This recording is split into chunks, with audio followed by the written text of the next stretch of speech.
Now, at this time, I would like to introduce our speaker, Dr. Ashgar-Ali. Dr. Ashgar-Ali, we are honored that you are with us today, and the floor is yours. Thank you so much. Thanks for the invitation, and thanks for the people who have taken time to come to the presentation. It's titled, as Mr. McIntyre said, Identifying and Responding to Microaggressions. And if you go to the next slide, we can talk about the objectives. If you don't mind hitting enter 3 times. So the learning objectives, really at the conclusion, we'd like to be able to identify a range of microaggressions that may be encountered, implement core actions to address microaggressions, and then identify at least 3 strategies to respond to microaggressions. And honestly, this is a lot of information that we'll be covering. For some of it might be familiar, for others, maybe not so familiar, and hopefully it's building on knowledge and processes that people have been exposed to or are interested in implementing. I should probably start with this brief introduction about myself and how I got into this work. I'm a geriatric psychiatrist. I'm located in Houston at the Michael E. DeBakey VA Medical Center, as well as the South Central MyREC in Vision 16.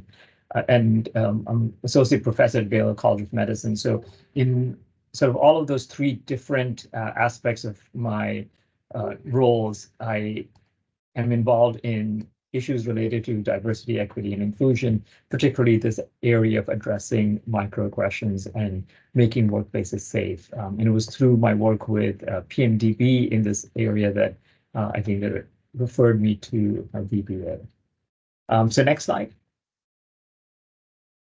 So language, language matters. I will try to use respectful terms and terms that people can relate to and do not find that they in any way kind of make them feel marginalized.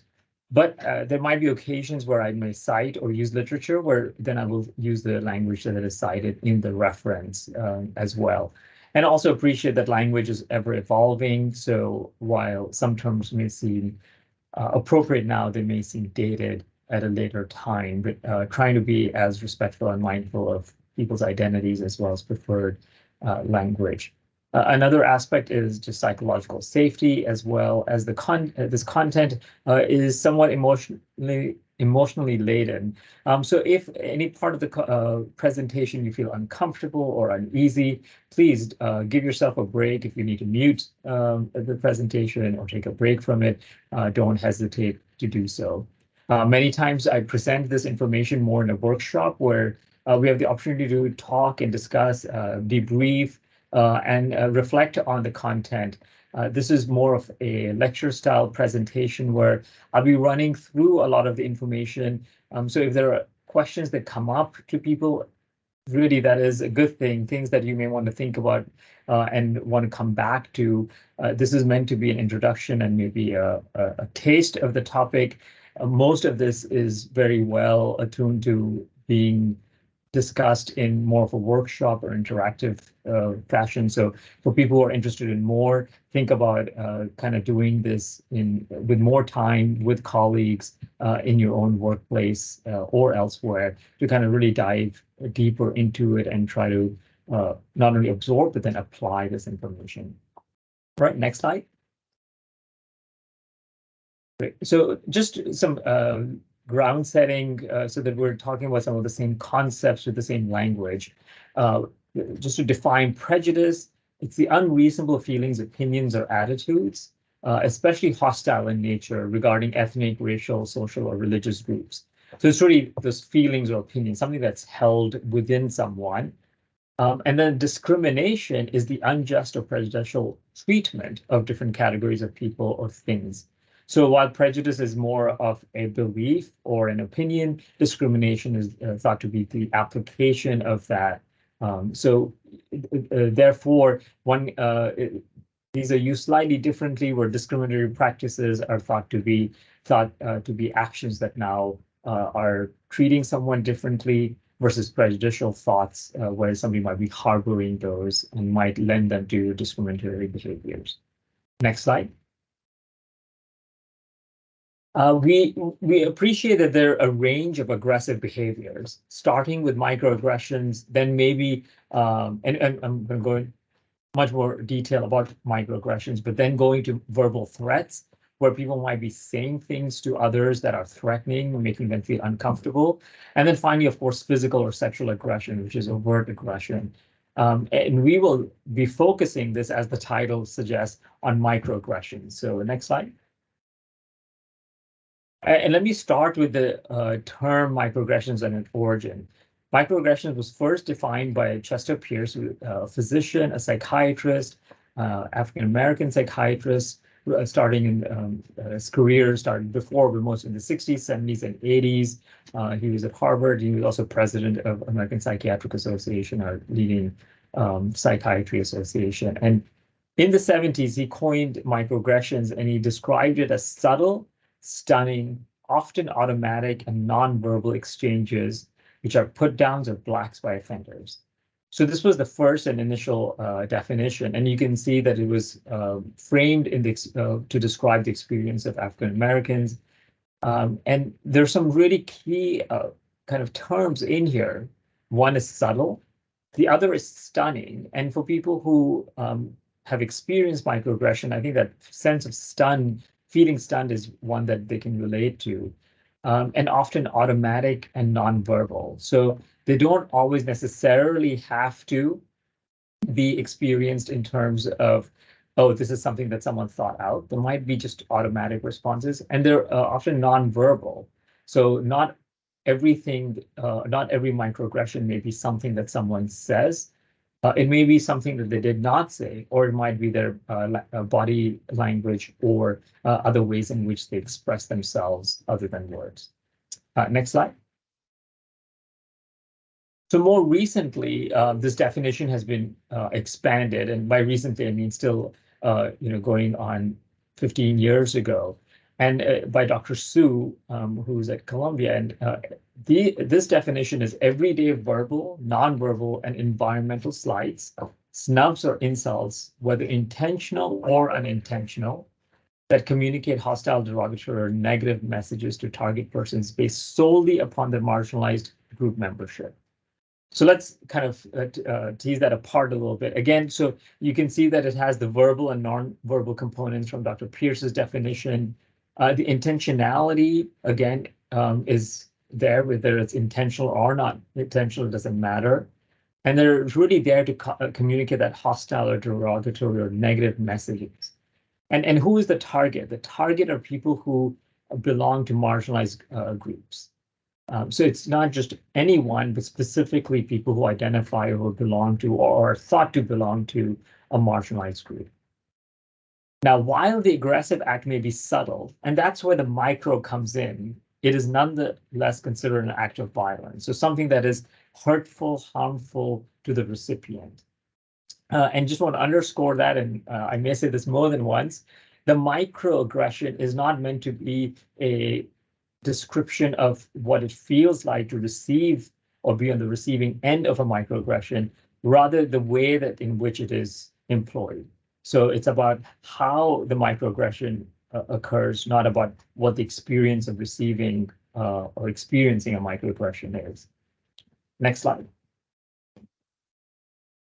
So here are some core elements of microaggressions. They may be explicit or implicit. Again, that there may be something about, they may be something that are made very clear, or it might be suggested. So you have to kind of understand what is implied.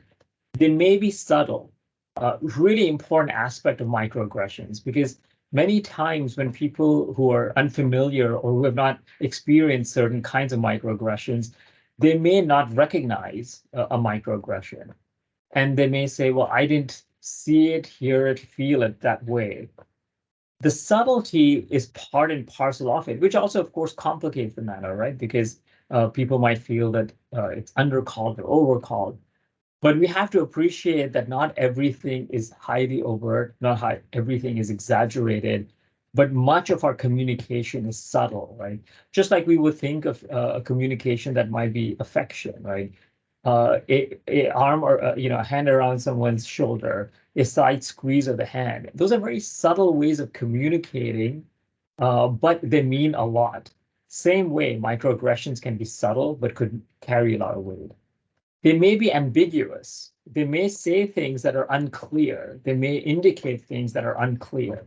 That does not mean that they're, again, minor or to be ignored. The ambiguity is sometimes coded or is the way of expressing. And hence why we also want to pay attention to microaggressions, right? If we pay attention to only things that are highly overt, highly explicit, it really discounts the vast majority of most communications. And most of us use ambiguous language in communication or ambiguous behaviors.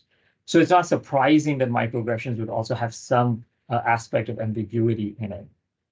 And then it's the impact. The impact is really what sort of we pay attention to, the impact on the person who's the recipient or the person who's being aggressed against versus intent. So you saw in the definition that Dr. Su uses, whether intentional or unintentional. And in that, sometimes people feel really uncomfortable. They're like, well, if somebody didn't mean it, then should that impact the other person? And you know, the closest kind of example I can give is that if two people are walking on a street and one bumps into the other, and it was completely unintentional, they did not see there wasn't enough space, they tried getting out of the way, but the bump occurred anyway. We wouldn't question if someone said sorry about that or apologized, because the bump did happen. It was an unintentional bump, but somebody was hit in that scenario. So the impact was there on the other person one way or the other. So it doesn't discount or take away from the impact.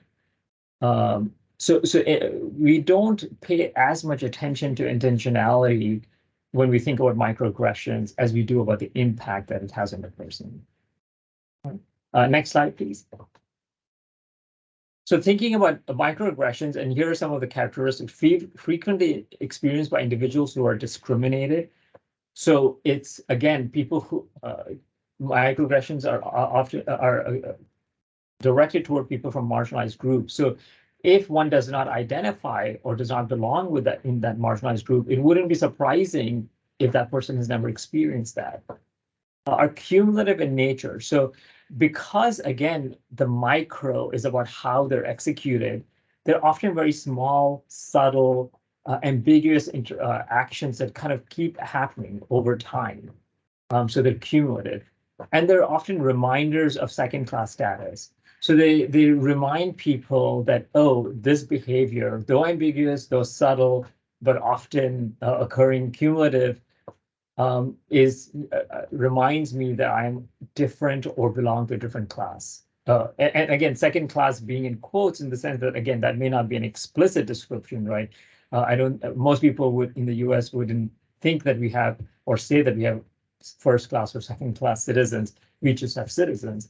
But in quotes, it may feel like there is, in fact, a dichotomy. Next slide. So characteristics of microaggressions, they may be behavioral, verbal, or environmental, as described by Dr. Su. So next slide. Enter. So the first kind is micro invalidations. The next, micro insults. And then lastly, micro assaults. All right. So these are the three that, again, have been defined. And like I was talking about language, you know, there is a range of kinds of microaggressions. This is one of the languages that is used to kind of divide them up. And you know, why so much language is to talk about microaggressions? Well, part of it is we have to be able to describe things. Once we describe things, then we can try to understand them and educate ourselves and everyone around us. So next slide. Okay, so what are micro-invalidations? They're communications that exclude, negate, or nullify the psychological thoughts, feelings, or experience of others. So for example, I don't see race, or another example might be, where are you really from? So they're really communications, and they kind of take the experience away from the person. They invalidate the experience, right? I mean, so it's kind of in the term itself. It's the invalidation of someone's identity, experience, or feelings. And next slide. How about a micro insult? Communications that convey rudeness and insensitivity and demean a person's identity. I thought your people were good at math. So this expectation that one person represents or a whole kind of group of people is the same. So it's conveys some sort of insensitivity or then demeans a person's identity. Next slide. And then micro assault, explicit derogatory terms characterized primarily by a violent, verbal, nonverbal, or environmental attack meant to hurt the intended victim through name-calling, avoidant behavior, or purposeful discriminatory actions. A mouthful, but you know, the way this micro assault is described, I interpret as hateful speech and behavior. And in this presentation, I really don't include micro assaults because I think in the way that it's been coined, they're not very micro in the way that they're executed, let alone the way they're experienced. So to me, they're almost like macro assaults or macro behaviors, not so subtle at all. And I think even as Dr. Su describes it, they're not so subtle. So we'll really be focusing on micro insults and micro invalidations. Next slide. Oh, sorry, next slide. Thank you. So recognizing microaggressions, victims of microaggressions may have a better grasp of offensive behaviors and language. Again, why is that? Well, because they're subtle, they're ambiguous, they may be implicit, they may be nonverbal, right? And all of these things take, and because microaggressions are often cumulative, so being on the receiving end, one becomes more familiar at what they look like, what they feel like, what maybe some of the code words are to that, right? Maybe the things that the way that they're conveyed, it may not be apparent to others. And institutional frameworks to address incidents are critical for creating safe environments for both staff and patients. So this is kind of a clinical verbiage, but you know, institutional frameworks are really important because, again, if one is on the receiving end of microaggressions, if the environment is such where colleagues, clients, people, visitors can experience microaggressions, but there's no framework to help support the people who are receiving these kinds of insults, then it perpetuates that. And it perpetuates it, and also it doesn't allow for people to feel empowered, safe, or really welcomed in that environment. Next slide. So how about just getting a little bit more concrete? So far, I think I've been saying pretty big picture, which is like, what are microaggressions? What are some terms for it? Now, how about some unconscious manifestations? Again, some of these might be clinical examples, and I'll also translate to things that might not necessarily be clinically based. Assuming a physician who is a member of historically minoritized community is not a doctor. So many times when people are many people are especially in supervisory and they may belong to historically marginalized, their role is diminished, right? They might be thought to be people who are not of that skill level, and that's the role kind of ascribed to them. Being more informal with staff who are a member of historically minoritized community. This is something that I hear about a lot. So many times, especially in professional settings, people might use last names. But when somebody is a member of a marginalized community, they may be referred to with their first name. So it immediately diminishes their authority, their rank, their position in the team. Displaying tattoos or paraphernalia with racist connotations. So this is kind of an unconscious manifestation, right? So one may carry it with oneself, and it's apparent to other people who see it. But the person who has that may not consciously at that moment be thinking about the message that it's communicating, and certainly may not be thinking about it every moment of the day. Only addressing white members of the team. So if we were thinking sort of in a racial context, and in the US, often people who are not white may not be given the same deference or privilege in the team, and therefore ignored, and even when they may be an essential part of the team or leading the team. undermining authority of members of historically minorities community members. So maybe disagreeing more with what was said, not trusting what was said, questioning. An example might be is, well, how long have you been doing this? Or where did you go to school? So they may want specifics about and as you can see, like if I asked, where did you go to school? I asked that probably like half a dozen times with my learners in a academic setting. But it's about the context, about when it's asked, how it's asked, that kind of frames the microaggression, right? If that's not a question that everyone is asked all the time, then what prompts some people to ask that sometimes of some people? Sharing jokes and stereotypes or demeaning language. So many people will do this unconsciously. They don't appreciate the impact that it can have on the people who might be listening, who are receiving it.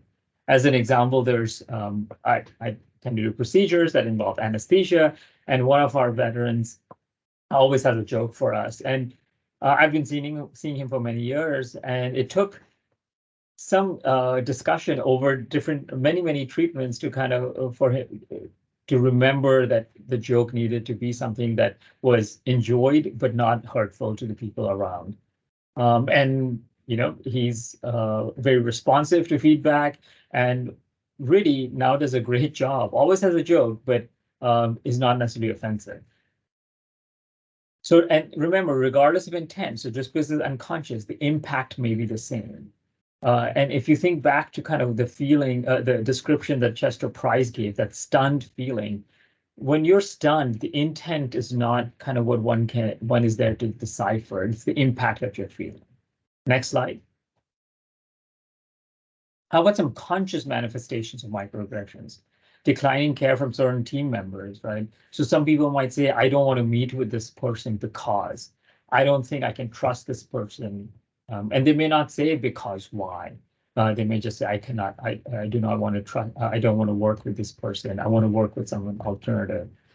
Expressing discriminatory opinions. So I believe that people from a certain part of the country, certain gender orientation, with a certain sexual orientation, can or cannot as professionally or are not as able as others. Assuming a staff member is a foreigner based on their name. So they may see a name and they feel, oh, well, they couldn't have been born in this country, which again, even if they were not born, but nonetheless, the assumption is that they were not born or are naturalized necessarily, which can be often experienced or perceived as being second class, and that there's that second class in quotes. Asking a staff member if they're of a certain religion.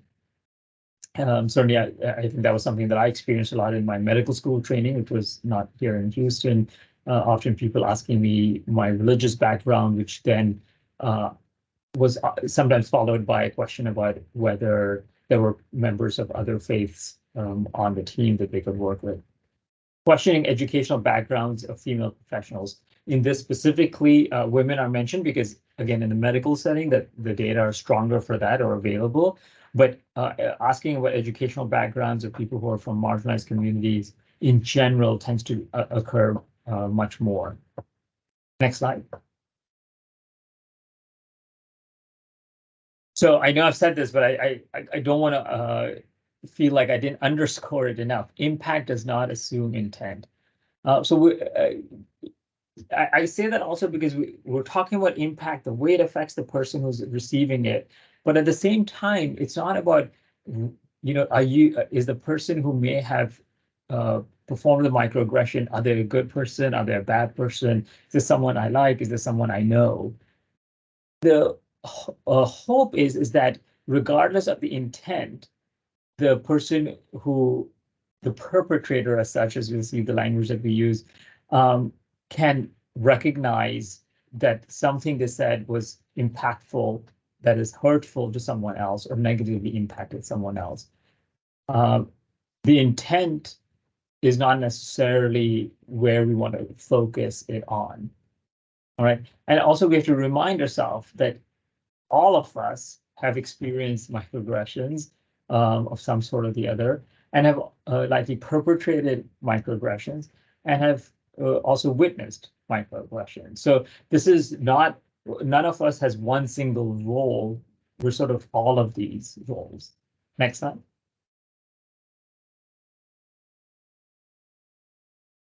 Now, one thing to point out, members of historic margin are not more sensitive to trivial events. And again, there's a study to show that as well, that it's not that they're just got their radar on, that they're easily offended, they're highly vigilant about these. But in fact, like I think the case I've been making is that the fact that they've been exposed to it, they're more attuned to it, they're more likely to be a victim of it is what allows them to recognize it even better. Next slide. So again, micro is not a small impact. It is the way in which the aggressive act is executed. Next slide. Okay, so if they're subtle and some people recognize them, some people don't recognize them. The more you experience them, you recognize them. So what? Are these really like? Is it like getting, hit in the head by a piano? Or is it like running into something? Is there really some impact? Well, let's look at some of the data that talk about the impact of microaggressions. Symptoms of trauma, depression, anxiety, alcohol, substance use, and burnout have been seen in people who experience more microaggressions. Reduced self-esteem, increased negative coping, suicidal ideation, and disrupted sleep. Preterm birth, hypertension, diabetes, and coronary artery disease. And why would that be? Why would something that is sort of maybe unconscious, is subtle, hey, they said something about, where you're really from, or they said something about where you grew up. Why would that kind of maybe relate to you having hypertension or even a preterm birth? Well, the bottom line, and we know this, I know we all know this, but sometimes it's helpful to say out loud, is that the mind and the body are connected. If you feel a certain way, especially if you feel that way all or most of the time, if you don't feel like you belong, if you feel that when you're in an environment, you're not as safe, that you feel that people are not on your side, you feel that people might be prejudiced against you, that there might be discriminatory practices, that affects your physical well-being. It can affect it through hormonal disruptions. It can affect it through other behaviors. It can affect it through neuronal connections.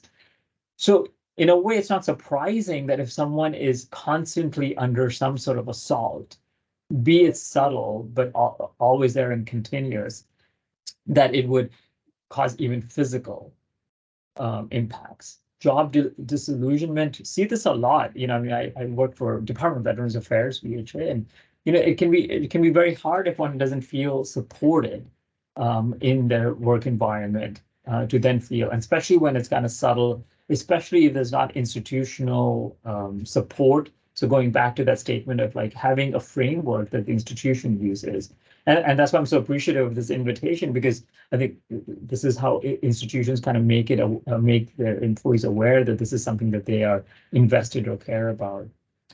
Decreased institutional commitment and sense of belonging. So if you don't feel like the institution has your back, then you don't feel like this is someplace that you can thrive in. Next slide.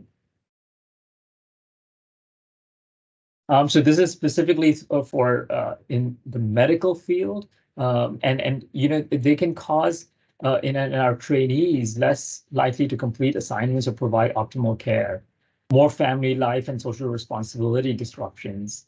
Consider dropping out of med school, and in the larger Department of Veterans Affairs, we're here for the well-being of our veterans, and we care about a large number, almost all physician trainees have been touched by VA at some point or the other in their medical training. It's a rare trainee who will have no contact with any VA training. So the environment of the VA, Department of Veterans Affairs, and the care that we can provide to our veterans is also impacted by the work environment in which we live. And VBA plays such an important role for whether it's for benefits, whether it's for voc rehab, whether it's to kind of get people using their GI Bill, Hazelwood Act, whatever it might be, really critical that the environment in which we work in, we can thrive so that we can serve our veterans. Next slide. So how about barriers to confronting patient bias or any bias? Priorities at our work environment. If we're rushed, if we're like, okay, I have an hour to see or do these tasks, but if I'm rushed, I don't feel like I have the time to do this. Lack of experience with responding to microaggressions, and that's where the practice and familiarity comes. The more we can recognize, the more we can respond.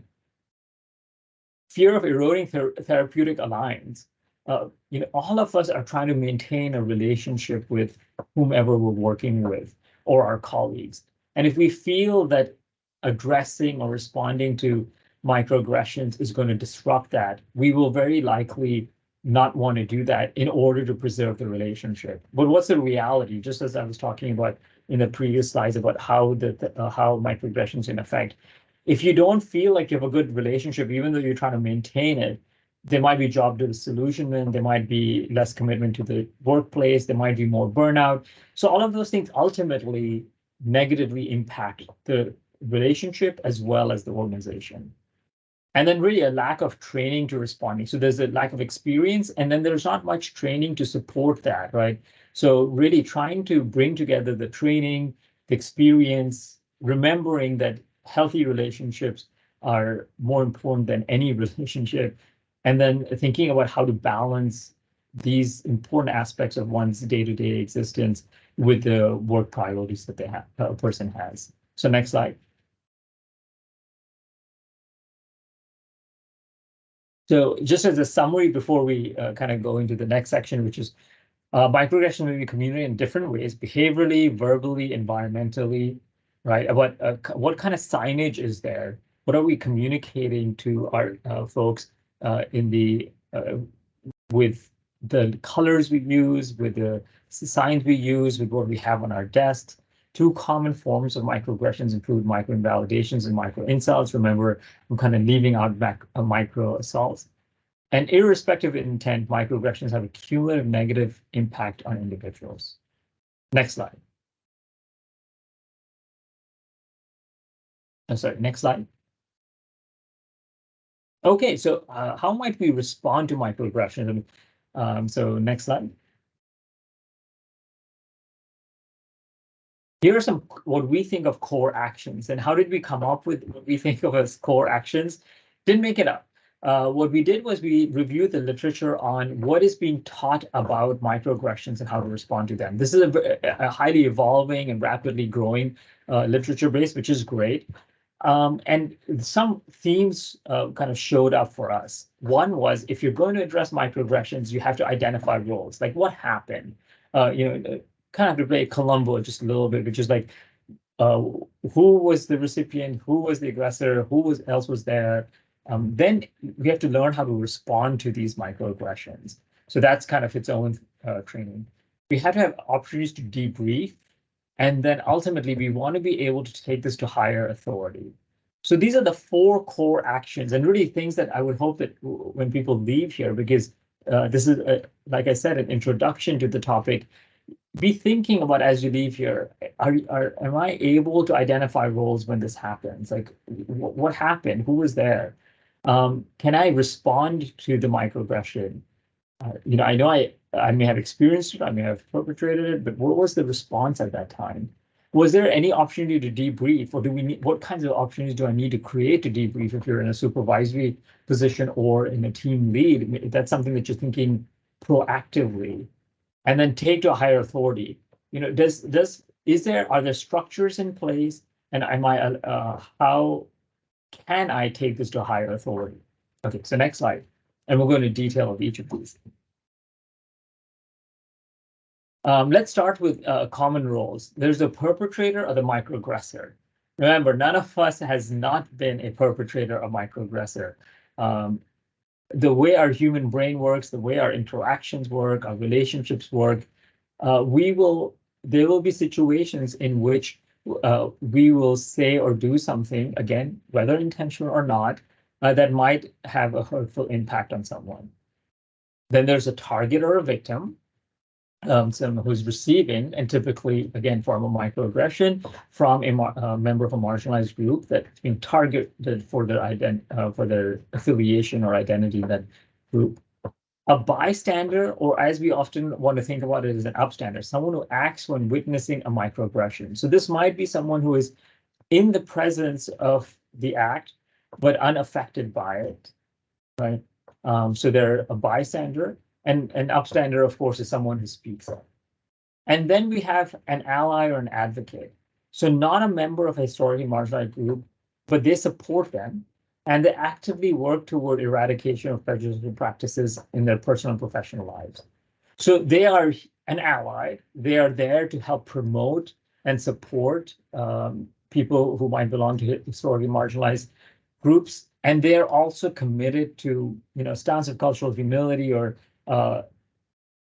exploration and support, where they're looking for themselves. What am I doing? How am I behaving? How can I change myself and the world I live in? Next slide. So here are some frameworks for responding to microaggressions. This will be an introduction to each of them, and I just want to highlight some of the reasons why these frameworks could help in a local workplace to kind of implement. And many of all of these rather have a lot of things written about them that could be applied. So you can take the training and apply it to a workplace, or then could learn more about it. Okay, so next slide. So here's ERASE, and the acronym has more components to it, and of course it's about erasing discriminatory practices or microaggressions. The first is expect discriminatory events to occur, and I always try to remind people, expect is not the same as accept, right? If ever you needed to distinguish those without kind of relying on spell check or grammar check, expect discriminatory events to occur. Like I said, it's human nature. They expect them to occur, but don't accept them when they occur. Recognize the mistreatment. So here's that kind of, let me identify a microaggression. We've so far in this presentation talked about specific examples and different ways that they might present. Then address the microaggression, and we'll get to that more in the next couple of slides. Support targets of microaggression. So there's that kind of debrief and taking it to higher authority, and then encourage a better culture. Again, taking it to the higher authority and debriefing.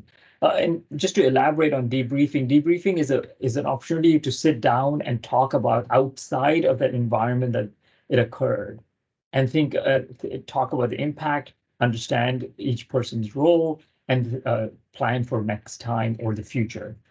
Not next time as a microaggression necessarily, but the future about how the system or that group would want to manage it. And then encourage a better culture. Think about what ways do we have for us to communicate this. When it is communicated, is anyone responding to it? I'm kind of a fan of The Office, and if you remember, Dwight has a lot of complaints about Jim, and there's a box for it, and it just kind of sits there and nothing happens, right? So not that kind of encouragement or culture change, but a one in which there's actually action taken once knowledge is received or information is received. So that's ERASE, and again, like I said, this is a published training developed by a fellow geriatric psychiatrist at Yale. Next slide. Here's another framework called ACTION. Now, this is more focused on the microaggression itself. So like I said, we'll talk about strategies when the microaggression occurs. Ask clarifying questions. So if someone says, well, you don't seem that smart. So, you might ask, did I hear you right? Are you concerned about my intellect, my ability to perform this job? Come from curiosity, not judgment. So ask for clarification, but also let me make sure I understand. Is it right that you did? Did I follow you correctly? So you're asking curiously rather than saying, you really shouldn't have said that. That's not right. I believe that you believe. So, where you're kind of jumping into interpretation.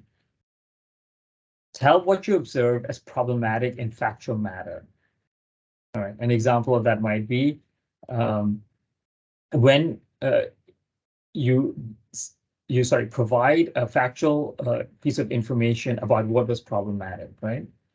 So when you speak poorly of women, it is offensive, right? So just saying that when that happens, this is what the experience is like. Impact exploration.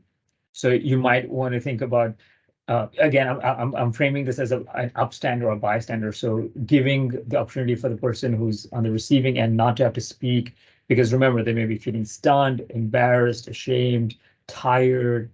So I want, I wonder how this is affecting my colleague when she comes into work and experiences statements like these or behaviors like this.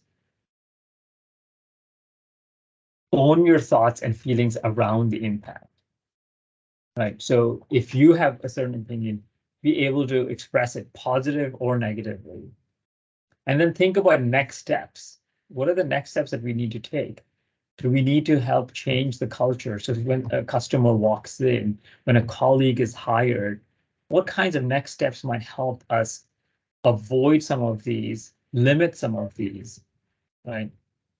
So that's the action framework. You can see both in erase and action, there is the aspect of planning ahead, planning for the future, in that sense of expecting some of these things to occur.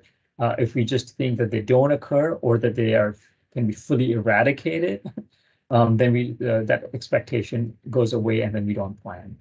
Next slide. And here's this is again taken by the author Sue et al. Sue and other colleagues who helped frame the definition of microaggression as we use it now. They came with this. They provided a series of interventions called micro-interventions, to kind of to match that. And really, the idea behind this, and it's in the kind of in that red panel. Some examples are: make the invisible visible. So that would be making it apparent that something was done or said. This has to feel natural. If one is an upstander, if one is a recipient and you want to speak, right, it has to feel something that has to feel natural to you. So while I might give examples, please, these are not meant to be replicated without authenticity. So, if someone might say something and you're like, ouch, that felt hurtful. So you're trying to make the invisible visible. You could ask a clarifying question. Is that what you meant? Is that how I heard it this way? Did I hear it right? You're giving that opportunity of being open and not judgmental. Disarm the microaggression. It is. This is where you might say something like that is policy driven, or you're trying to take away the power of the microaggression. We really have an expectation of conduct of behavior, especially if this is a colleague, but it might be, a veteran visiting or a visitor. We treat everyone with respect. That's part of our code. We trust that I will treat you with respect, and I expect the same from you. So you disarm the microaggression from that. Educate the offender. It can be really powerful and helpful. I will say this is the one that a victim can certainly have a lot of trouble with. Again, if you're feeling vulnerable, if you're feeling tired, if you're feeling overwhelmed, it may not be the greatest time to kind of offer that education, but doesn't mean that it can't happen later. And it certainly doesn't mean that if an ally or a bystander is present, that they can't educate the offender. We work in a very diverse place. We have people from all over the country and the world, and we really respect them, as well as honor them, as well as trust in their abilities. You may not say all of that, but just different examples of how you can educate the offender about what the value is and about what the skill set of someone is. We value our students. They're extremely accomplished and trained, and they're training under my supervision. This is a new hire. They were hired for their merit, based on their merit, and they're being trained by me. Seek external interventions. Again, if there's supervisory structure, if there are more seasoned employees in your workplace, if there's someone with whom you have a close relationship, even if they're equals in terms of hierarchy, seek external interventions, both informal and formal, when you're experiencing these events. Next slide. Okay, so kind of responding to microaggressions kind of in a more summative way. Prioritize the victim's safety, be present and prepared, address the microaggression in the moment, right? Provide a safe place to debrief. And I've said this again and again, because what we don't want is something to be experienced, maybe or maybe not, it was addressed, and then never talk about it again. Debriefing, even if it's 5 minutes, I wouldn't recommend like doing it in a hallway or spur of the moment. Make sure the person, especially if the victim, is included in the debrief, which they should be offered, but they may choose not to be. But if they are, to be in a quiet or not a place that is not highly distracted or noisy or rushed. And then be an advocate. Consider external interventions as well as report offense as needed. And certainly in Veterans Health Administration, we have our disruptive behavior reporting system through which these events can be reported. And of course, depending on there are other lines as well, as including EEO, OIG, direct supervisory. So many different ways in which one could report the offense. Next slide. Set the stage for debriefing, facilitate opportunities to process away from the incident, and consider a team debrief. And I say consider rather than require, because again, especially the victim may not be comfortable and they may not want it, but that doesn't mean one excludes the whole team from having that opportunity to discuss and possibly have a one-on-one discussion with the person who was victimized. And I appreciate some of this can sound kind of lengthy, right? Like first you got to identify, then you got to do something about it, then you got to debrief. But if you think about it, we do this all the time, right? If there's a difficult situation, you go, okay, what happened? What could I do to remedy it? Let me talk to someone else who knows more or who wants to be included in the discussion.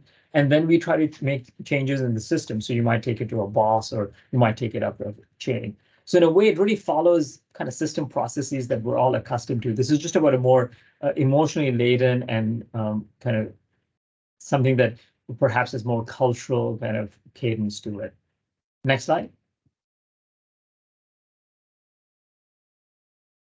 If you don't have time immediately for the debrief, ask for a time later, and be aware of power dynamics. If the recipient of the aggression was the junior most person on the team, they may not feel comfortable talking in front of their supervisors. So they may seem stunted and they're like, oh, well, they made such a big deal when it happened, but now they're not saying much. Just be aware of like where everyone is coming in. There might be departments that are more influential in a hierarchy, even though they're technically not, on an org chart, they may not seem any more influential, but they are in that workplace. So be aware who's included in that and how it might impact the discussion. Next slide.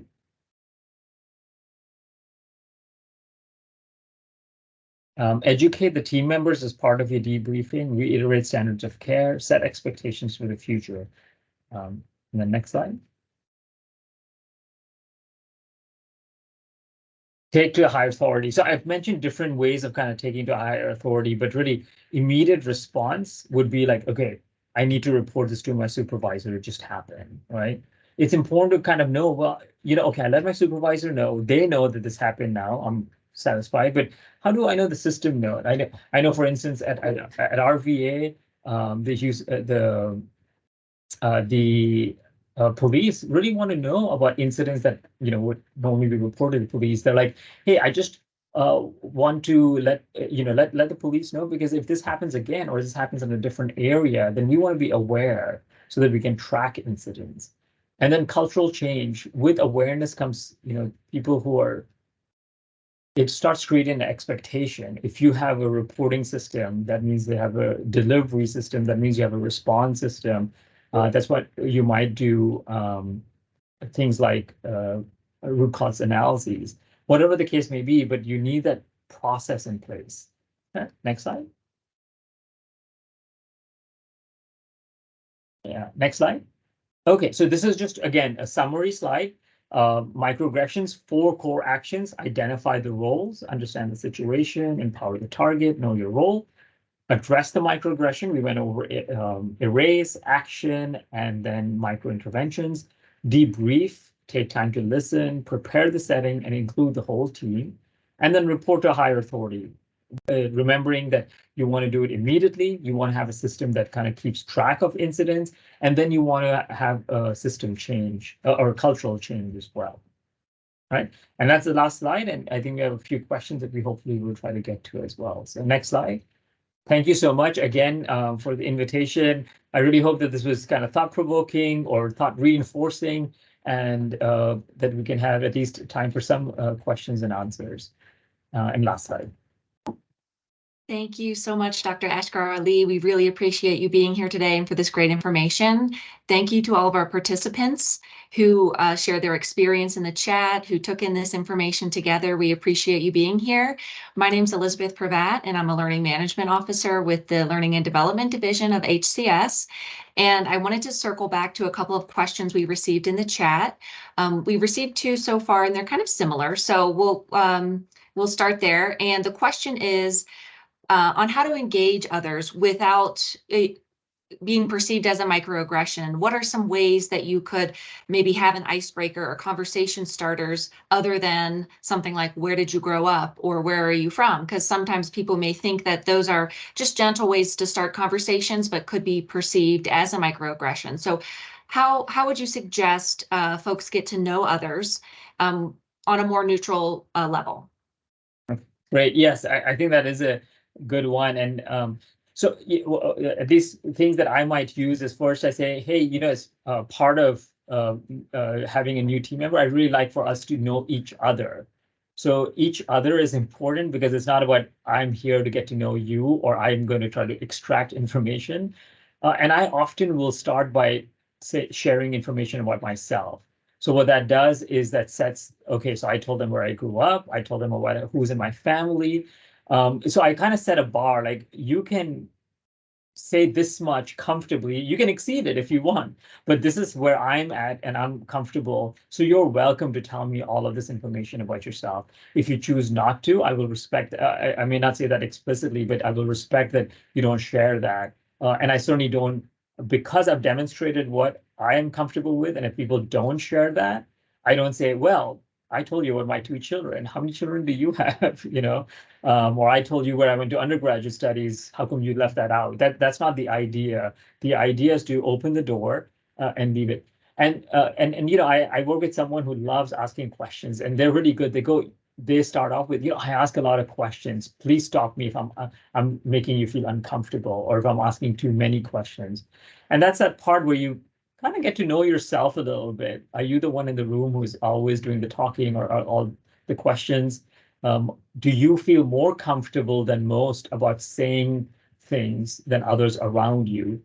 Then that might mean that you are not a good barometer of what other people feel comfortable. You may think of other people, asking other people, well, what do you feel comfortable sharing? One more tip, I always say, like, tell me one thing you're comfortable sharing. So again, make explicit that it's about what you're comfortable with, not what you think I need to know. Great suggestions, thank you. There was another question in the chat about kind of shifting culture to accommodate another culture. What's the thought of, is that harmful if you're changing your activities to accommodate another culture? I think there's some question around how are we shifting to accommodate others, and is it harmful to either culture in that case? Yeah. So, you know, I talk a lot about cultural humility. That's sort of, I have this idea of 2 sides of the same coin. I think cultural humility is that other side of responding to microaggressions. And one of the important aspects first is that cultures are always evolving. So it's an evolution, right? And so if we come from that stance that no culture is static, we expect evolution, and an individual will evolve, a workplace will evolve, the city will evolve, the country will evolve. We're always changing. So I think if we step back and go, well, what is the purpose of the change? what is our goal? What are our values? And does this change allow for us to ensure our values? If we're scared, afraid, unwilling to change simply because it's different, regardless of what our values and goals are, then that can be kind of problematic. Great insight. Thank you for sharing that. And thank you to our audience members for being here today, for sharing your personal experiences in the chat. We really appreciate that insight. I will be sending out a survey link as well as the PowerPoint slides following this. And we also would appreciate your feedback on this session. Always looking to improve and additional topics we can share during these seed sessions. So please let us know, and we'll be placing the link in the chat. And like I said, I'll send it out via email afterwards with the slides. So thank you all for being here today. We really appreciate it. And once again, thank you so much, Dr. Ashgar-Ali. Thanks. Have a good day. Bye.